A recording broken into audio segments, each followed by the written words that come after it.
Alright, what I'm going to try to do for now is to do an internalization reflection on the content I've learned so far. Week 2, 2 weeks into winter term LSC. I'm taking 5 modules this semester, so there's the philosophy 222, which is philosophy and public policy, and 2 government courses, government GV 263, which is public policy analysis, and GV 264, politics and institutions of Europe. And these 3 courses are year-long, so I've already been taking it for half a year. And 2 new IR modules added this semester, which are IR 355, 349, Eastern Europe regimes and diplomacy, and IR 355, economic diplomacy. So yes, 5 modules this semester, and I have started to attend lectures and seminars, and so far full attendance. I'm proud of that. I know it's a very low bar for myself. And I learn a wide range of things. I mean, confined within like sort of political science and international relations, but I think I'm taking a very good balance, and also because due to the sort of variety of information, I don't think my brain is actually structuralizing these knowledge, because I do not get to internalize it. I just sort of receive the information, I interpret it, and then we go over it like sort of briefly in like a 1-hour seminar, but that is not enough for myself to make this knowledge mine. So I'm going to start filming videos of me like semi-lecturing or like reflecting on what I've learned for each course every week, hopefully. This week I'll do a full video of week 1 and 2.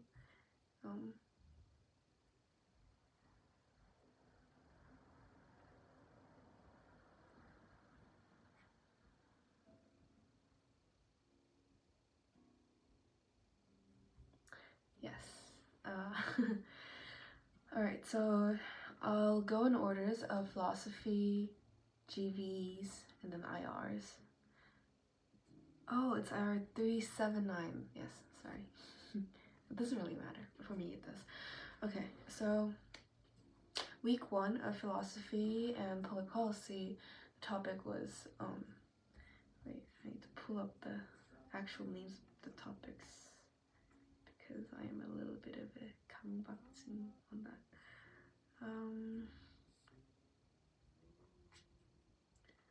My courses.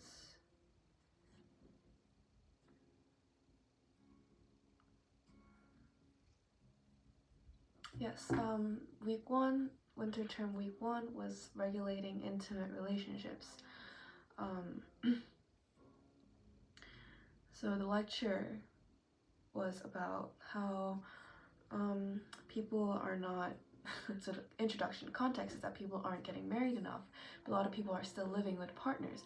What this means is that sort of the institutionalization of marriage is less widely adopted by people now, but they are still engaging in forms of similar relationships with their partners, just not like legally or like not legally recognized. So so the questions posed sort of that triggers this discussion, academic debate, is that like, is the continued existence of marriage and civil partnership wrong? And is a lack of options for alternative relationship types a problem? Because the statistics are showing that people are not engaging in state-regulated marriage, but they are still getting married, like in cultural sense. So what is the legal significance of like a state-regulated marriage, right? First of all, there are legal protections on divorce, inheritance, property, migration, like parenthood and recognition. So there's actually a lot of aspects of marriage that comes with like a legal, like a rule, right? And the social significance, so like the sort of traditional feminist critique against state-regulated marriage is that marriage subjects people to stigma, and it's historically been oppressing for women because it was a form of the man taking this woman in as a wife, and like which causes like economic reliance and like less independence, and also just like a lot of notion that like the bridal culture and like the white marriage kind of things. But then there's also one side of it, there's a protective function of marriage, which is that they have been historically patriarchal, but also the evolution of marriage law has become protective, and it has a protective rationale, such as it entitles the woman to like inheritance, entitles the woman for like have the property, for example, when they get divorced. And also it shields women and children from abandonment and poverty, because men cannot just like leave women anymore, which is actually kind of fucked up in the past. Anyways, so the current status of legal marriage is a bundle. So marriage is a status. It's not one contract you make, such as like it's not a when you think about what marriage is,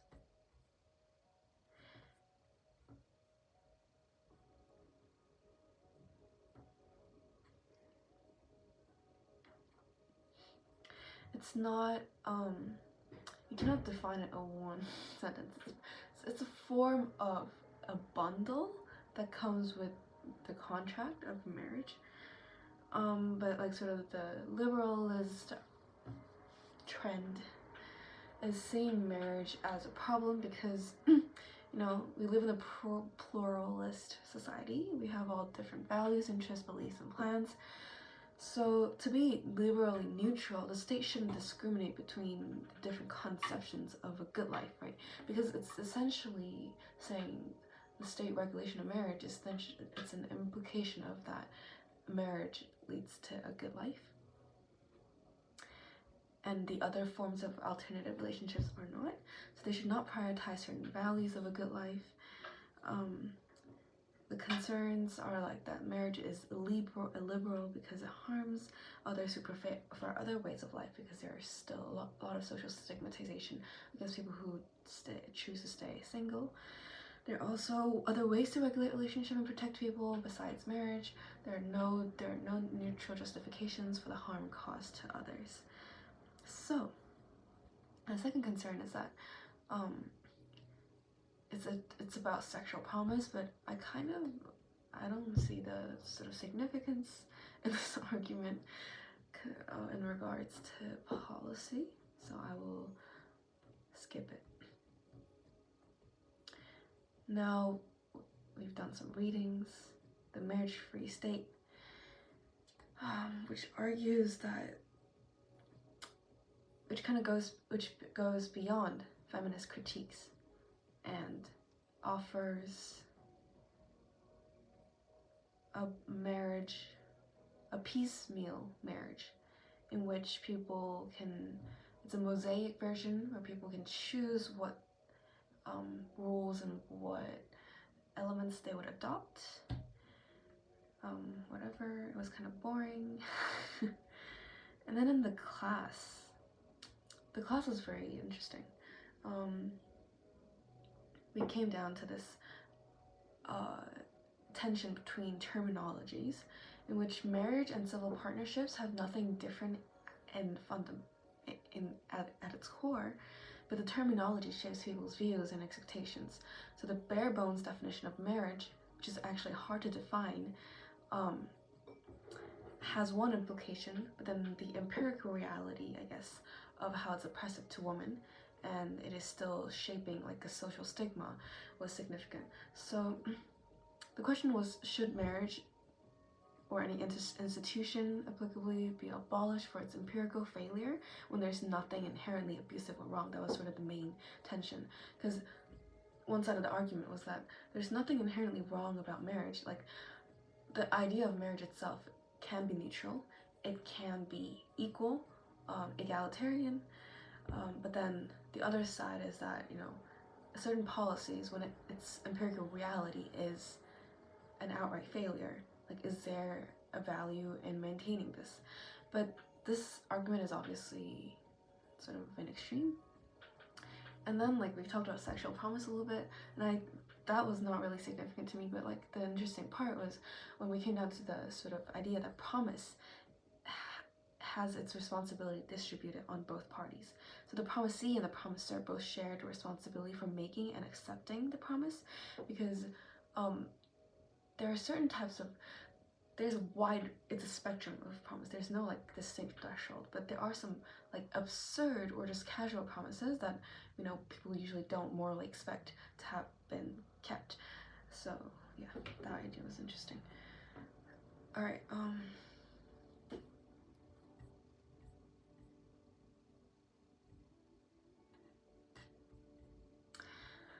Okay, week 2 was state-assisted dying. Okay, so it went from state-regulated marriage to state-assisted dying. So, you know, Al-Aqsa, Chunomsa, the lecture, first of all. So state-assisted dying stems from the idea of a noble way to escape dishonor and misfortune. You know, like, historically and literature,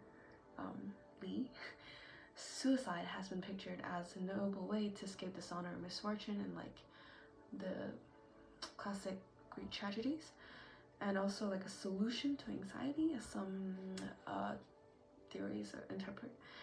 So actually, like, in many countries, suicide was illegal as it is self-murder.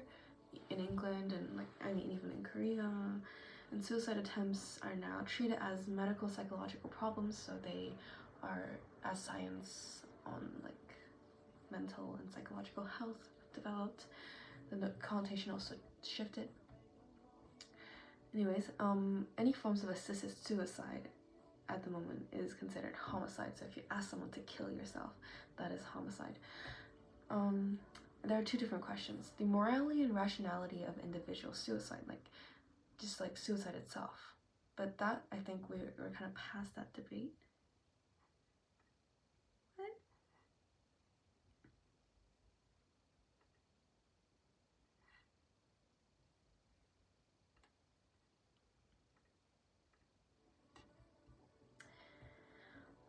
And then the defensibility of state intervention in either direction, like either to prohibit suicide or to assist suicide. So some people wish to die. The problem comes when some people who wish to die lack the ability to bring about their death. There was the case of Nicholson versus Ministry of Justice. Anyways, the court ruled that adults have capacity to decline medical treatment, which means it's actually legal to refuse any medical treatment that will inevitably and obviously lead to your death. So the state is allowed to just watch people die, but the state will not act to bring about the death, which is the sort of status quo. And there's the argument for self-ownership, where people have the right to choose when their life should end. So the state prompts autonomous choice. You know, it's like they should respect personal autonomy, so it should be a state-regulated, state-assisted way. But then also the utilitarian argument, which I actually hate. It's about how death can prevent unnecessary suffering, so the state should take steps to facilitate death in a painless way. I mean, I don't think this is even like part of the liberal argument. Like, this is basically saying anyone who's suffering or like not really worth living should kill themselves. Like, as if you're trying to maximize happiness in society, and there are people that are unhappy, which could be due to like very structural inequality. Like, people should just die, and that'll make the society happier. It's basically like yeah, you should just get rid of anything that harms you. Yeah. So there are many types of euthanasia. I think when I was listening to the lecture, my commentary was my instinct, my intuition, which is actually very conservative. Like, I have a very conservative intuition. I think I was born and raised in a conservative society, and also I'm a Christian, so I have this underlying notion that life is very precious and it is given to us by God. It's a religious argument, but I don't want people just to kill themselves just because they're suffering. Like, I think there are ways to mitigate that suffering. I mean, unless it's like these very extreme cases of untreatable, uncurable, and insufferable diseases. But anyways, my commentary was that I am very worried that it will create a hierarchy of worthiness in people's lives. Like, 목숨의 경중을 나누기가 너무 쉬워지고 그 고통의 정도에 따라서 목숨의 경중을 나누게 되고, 혹은 약간 사회적인 인식에 의해서 그 한 개개인의 가치를 판단하게 되게 뭔가 그 사회적 분위기가 형성될 것 같아서 그게 굉장히 걱정이 되고, 사실 어쩌면 이제 서구에서는 그렇게 흔하지 않을 수 있지만 한국에서는 특히 뭔가 약자들, 노동자를 죄송합니다. 장애인, 그러니까 비장애인, 노인과 젊은 세대와 등등 그 또 빈곤층과 이제 경제적, 신체적 능력, 그리고 나이에 따라서 너무 이미 그게 어느 정도 당연시, 그 목숨의 경중이 당연시 되는 분위기가 형성되어 있는 것 같아요. 예를 들어 나이 들고 병들고 약하면 그렇게 살 가치가 없다는 그런 슬픈 인식이 이미 자리 잡고 있는 것 같아서, 이런 안락사 같은 게 정말 대중화가 되면 악용될 우려가 있지 않은가. 그리고 사회적인 타살, 너무 안타까웠지만 뭔가 정말 스트레스를 많이 받는 그런 위치에 있는, 예를 들어 연예인들이라든지 아니면 사회적으로 정말 많은 압박을 받는 그런, 그냥 any 직장인, 그게 국가적 차원에서 안락사가 도입이 되고 정말 접근성이 뛰어나게 되면 너무 쉽게 자신의 목숨을 끊을 수 있는 그런 방법이 생긴 것 같아서 일단 본능적으로 거부감이 들었습니다. Then we read a few against the right to die, which apparently everyone thought was shit.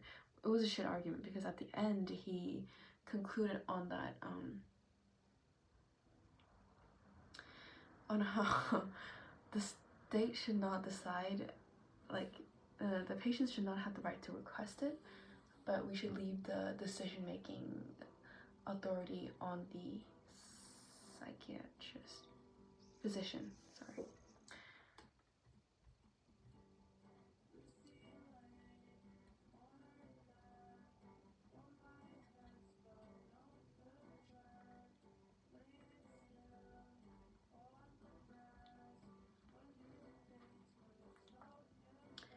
Alright, now the class was very heated. I did not take any notes because it got very emotional at some point, but we're all like academically emotional, you know what I mean? So we had two very liberal arguments on how, there is fundamentally no reason and there's no, it's hard to prove philosophically that life is better than death. So, it's everyone's individual choice. The state should not prohibit this. But then, but is a state assistance like an anti-prohibition? As in, not assisting suicide cannot be considered as a prohibition, right? Because currently people already have the autonomy to kill themselves, like self-assisted suicide. So basically the main sort of conservative argument was that We don't want people to just kill themselves easily. We don't want an easy way out of life, right? We want to make a rule. Like I wish the world would be somewhere where people want to live in, not somewhere people want to just escape. So that is just like a moral sort of, it's like an idealistic argument, but those are very valid logical arguments on why say assisted suicide is actually unprohibitable, because there are, at the end of the day, the cases in which people who cannot kill themselves and are in insufferable situations. Okay, I think I'll stop there for now because I have 4 more to go, and this is actually my favorite course module, so it's just gonna get worse. Anyways.